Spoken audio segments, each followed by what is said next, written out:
c'est Auguste du groupe Innotech Africa et nous voilà lancés pour ce deuxième épisode de notre série de vidéos d'introduction au layout. Bon, pour commencer, nous n'allons pas tirer de long à large et nous allons entrer directement dans le vif du sujet. Tout d'abord, la catégorie de ressources qui gère les layouts, comme son nom l'indique, c'est justement ce petit dossier-ci, layout. C'est lui qui contient l'ensemble des layouts contenus dans l'activité. Et je vais vous montrer dans quelques instants comment on crée un. C'est tout simple, il suffit de faire new et layout resource file. Une fois que c'est fait, vous donnez un nom à votre layout. Par exemple, vous pouvez lui donner un nom comme peut-être, je sais pas, comme peut-être new layout. Et une fois que c'est fait, vous devez définir le conteneur par défaut de ce layout. Les notions de conteneur sont une notion un peu avancée dans le layout et pour l'instant, je ne vais pas m'attarder à vous expliquer parce que c'est un peu plus compliqué. Donc pour l'instant, nous allons faire avec. Vous cliquez sur OK et nous voilà sur une nouvelle page vierge. Sur cette page, comme vous pouvez le constater, on n'y a encore rien. Il n'y a encore rien. C'est à nous de la remplir, c'est à nous de définir comment les éléments sont positionnés les uns par rapport aux autres. Et nous allons voir comment ça se passe dans quelques instants. Là, nous allons diviser en deux pour avoir le rendu design et le rendu code d'un côté. Bon, je vais un peu fermer cet onglet parce qu'on ne va pas s'en servir maintenant. Et là, vous remarquez déjà que, en fait, notre code XML ou bien nos éléments se mettent à l'intérieur d'une balise parent qui est le conteneur dont je vous ai parlé un peu plus tôt. En fait, le conteneur, il a certaines propriétés. En fait, c'est à lui de contenir les éléments et de dire comment les éléments sont positionnés les uns par rapport aux autres et par rapport à lui. Et d'un conteneur, nous en avons plusieurs. Nous avons le constant layout, nous avons le relative layout, nous avons les linéaires layout. Et chaque conteneur a ses spécificités. Bon, et ça, ce sont bien entendu les trois principaux, ceux que j'utilise le plus, mais il y en a d'autres, comme les table layout, et j'en passe. Mais ça, ce sont vraiment les trois de base, les fondamentaux en fait. Et je vais d'abord vous montrer déjà comment on insère quelque chose dans un layout. Comme je vous l'ai dit, sur Android Studio, vous avez deux options. Soit vous travaillez directement avec du code XML, soit vous travaillez avec le menu design. Nous allons voir comment on travaille d'abord avec le contenu design. Ici, là, vous cliquez sur palette. Et là, vous choisissez le type d'élément que vous voulez injecter dans l'élément. Un bouton, du texte, une image. Ça sont les éléments communs. Ou bien, pourquoi pas un bouton de switch, par exemple. Là, nous allons mettre un texte, par exemple. Vous voyez, il s'est généré ici le fichier XML.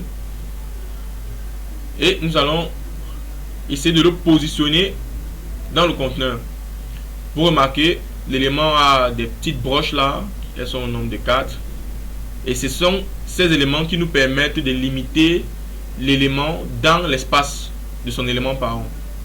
Donc, ça se fait comme ça. On définit qu'il est attaché ici. On l'attache ici. Et on l'attache ici. Et pour positionner un élément dans un constraint layout, il suffit juste qu'il y ait 3 attaches et ça passe. Vous n'êtes pas forcément obligé de mettre la 4e. Donc il suffit juste d'en avoir 3. Et vous voyez, vous pouvez le positionner de façon élégante dans son élément parent. Maintenant, on va définir un petit texte. Bonjour. La journée est belle. Ok, ça c'est le texte qu'on a défini. Et là, nous allons voir comment ça présente. Nous lançons le fichier Gradle et nous attendons que Gradle y fasse. Il opère la magie.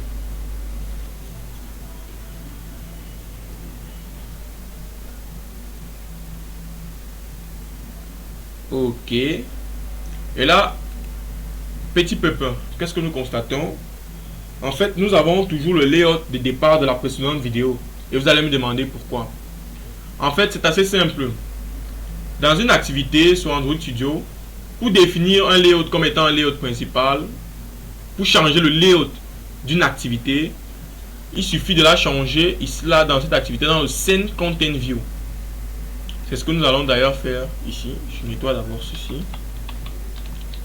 Et j'ai défini que le layout qui sera pour cette activité sera notre New Layout. Et maintenant, si je relance Gradle,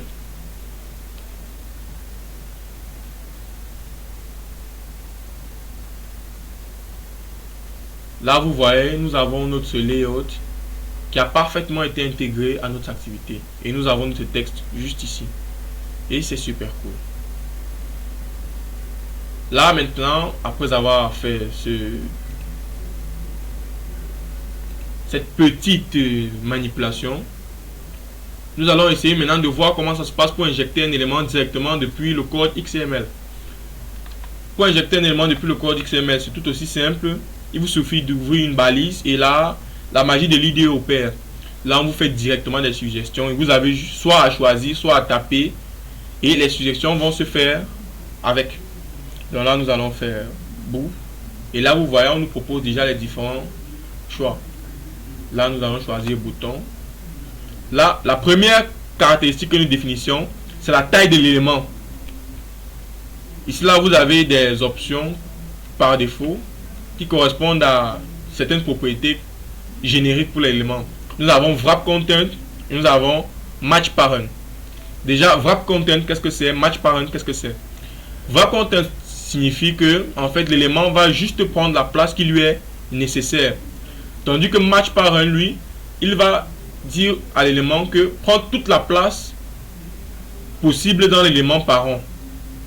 Donc là, nous allons mettre en largeur wrap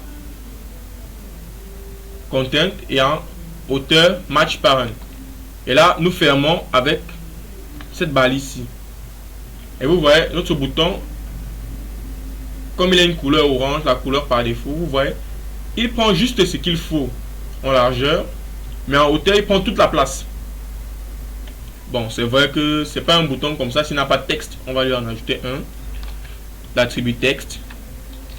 Et nous mettons, je sais pas, je suis pas très bien en anglais, mais je mets click me, par exemple. Et vous voyez là, voici notre bouton qui a été fait. Bon, pour des questions de commodité, je vais lui mettre une taille un peu plus raisonnable, disons 100 dp.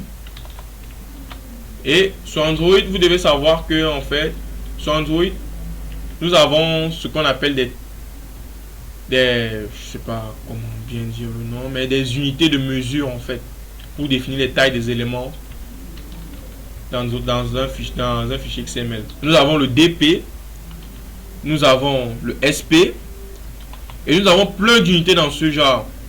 C'est parce que je ne peux pas vous faire une revue complète sur les unités, mais là vous pouvez voir, nous avons le DP, nous avons le IN, nous avons le millimètre même, nous avons le PTX, le PX et le SP. Et chacune de ces unités a son domaine d'utilisation bien spécifique, ses avantages et bien entendu ses inconvénients. Par exemple, je peux vous prendre un exemple assez banal.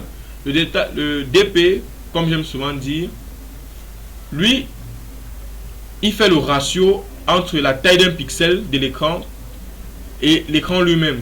Donc c'est une unité qui convient assez bien pour faire que les éléments soient uniformes quand les écrans varient. Or que le millimètre, lui, si on utilise le millimètre pour définir la taille de nos écrans, ben en fait, même si on est sur un petit écran, même si vous avez défini 50 mm, vous voyez que en fait, il va pas trop regarder ça, il va prendre la place que vous lui avez indiqué. Or, avec le DP par exemple, en fonction de la taille du pixel de votre afficheur ou de votre écran, il va prendre une taille qui correspondra à 100 dp. Et vous voyez que en fonction de certaines, comme tout cela suit un certain système de ratio, le graphisme sera d'autant plus beau avec le changement de taille de l'écran. Bon, en ce qui concerne les contraintes, on va en mettre. Comme ici, on définit une contrainte en end, par exemple. Layout constraint end of. Et là, on met parent pour lui dire qu'il est attaché par rapport à l'élément parent. Nous mettons encore une contrainte au début. Contrainte star off. Et là, nous mettons encore parent. Oh là, je me suis un peu emmêlé les pinceaux. Ah oui, j'ai mis end to star, désolé. Je vais mettre start ici. Et là, ça fait plus ou moins ce que l'on veut. Encore. Ouais, non, je devais encore mettre start ici. Ok. Je pense que là, on aura un bon répondant. Ok. Vous voyez? Et là, il s'est mis au milieu. Et ça, c'est la caractéristique du constraint layout. Quand vous définissez un élément par rapport à deux autres éléments, donc c'est-à-dire du début, ou bien peut-être par rapport au début et à la fin, en largeur, il va préférer se mettre au milieu si vous ne lui mettez pas les marches. Parce qu'il est possible de mettre des marches. Pareil pour le haut par rapport au bas. Donc, ça, c'est la petite spécificité du constraint layout. Dans une prochaine vidéo, nous verrons un autre type de conteneur qu'on appelle les relative layouts.